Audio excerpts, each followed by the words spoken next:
Pemirsa, pejabat Kementerian BKKBN tiba-tiba berkomentar soal kulit wajah orang Indonesia yang katanya susah glowing karena sering stres dan beban hidup berat.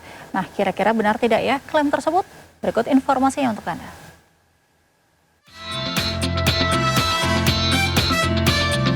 Bukan cuma perawatan kulit dan faktor genetik. Kementerian BKKBN baru-baru ini membagikan resep agar kulit warga Indonesia bisa glowing.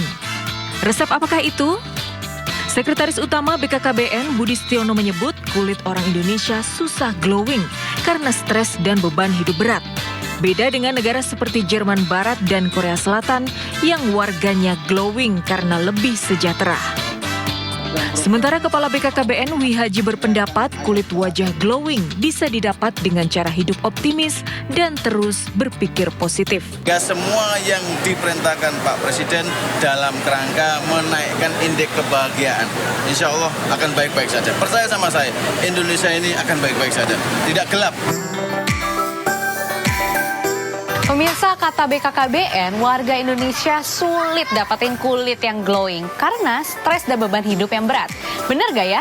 Yuk kita langsung tanya warga yang ada di sini.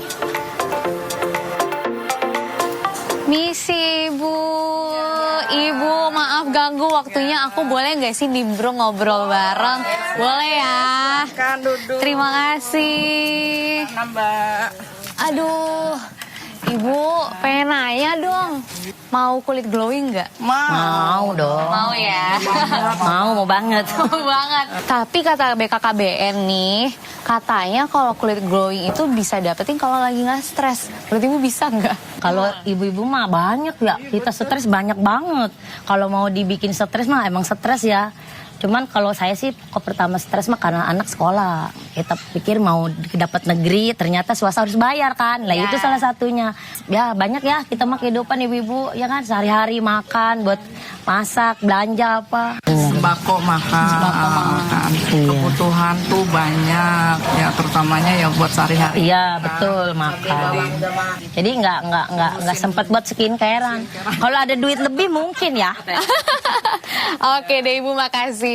Baik pemirsa, setelah kita berbincang dengan ibu-ibu yang ada di sini, ternyata susah loh bagi mereka untuk bebas stres. Apalagi sekarang kondisi ekonominya makin sulit.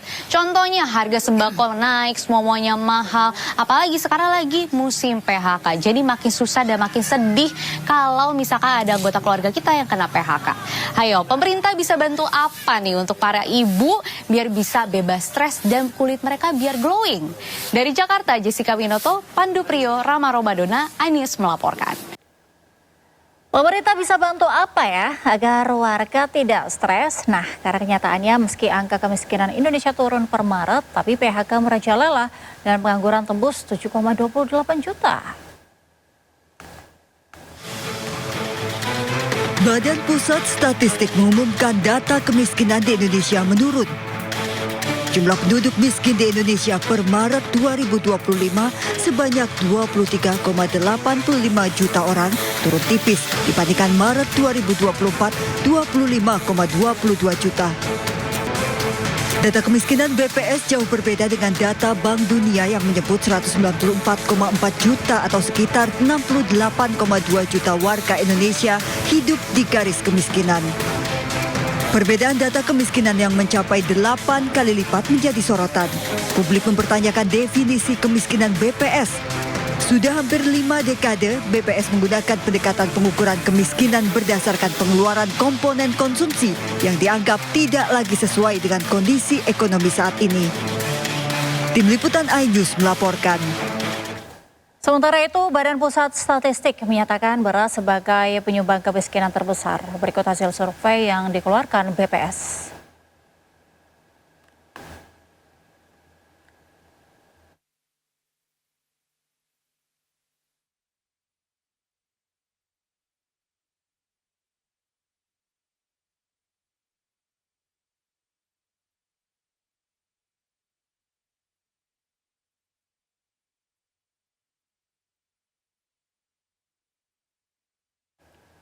Pemirsa, Kejaksaan Agung kembali memanggil sejumlah pihak terkait beras oplosan.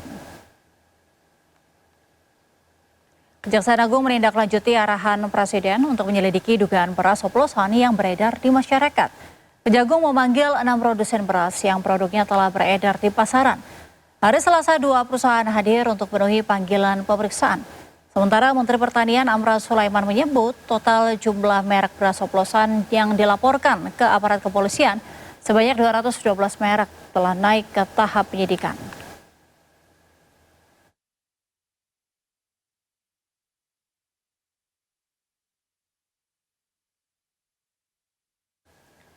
Menteri Pertanian Amran Sulaiman menyebut total jumlah merek beras oplosan yang dilaporkan ke aparat kepolisian sebanyak 212 merek telah naik ke tahap penyidikan. Oplosan yang sudah berproses di kepolisian dan kejaksaan. Sudah berproses, saya kira kalau yang melanggar ditindak, itu perintah Bapak Presiden, tindak tegas. Sudah ada berapa laporan, Pak? Totalnya merek ya 212. Ya. Ini perusahaan atau bagaimana? Ya. Korporasinya melibatkan berapa korporasi itu Pak? Perusahaan? Itu kalau tidak salah yang kemarin ada 10, tapi masih ada berikutnya. Ada 10 perusahaan, ada 26 merek. Sudah ditindaklanjuti dan sudah naik. Gempa berkekuatan 8,7 magnitudo mengguncang Rusia. Saksikan informasinya di Sindobalan.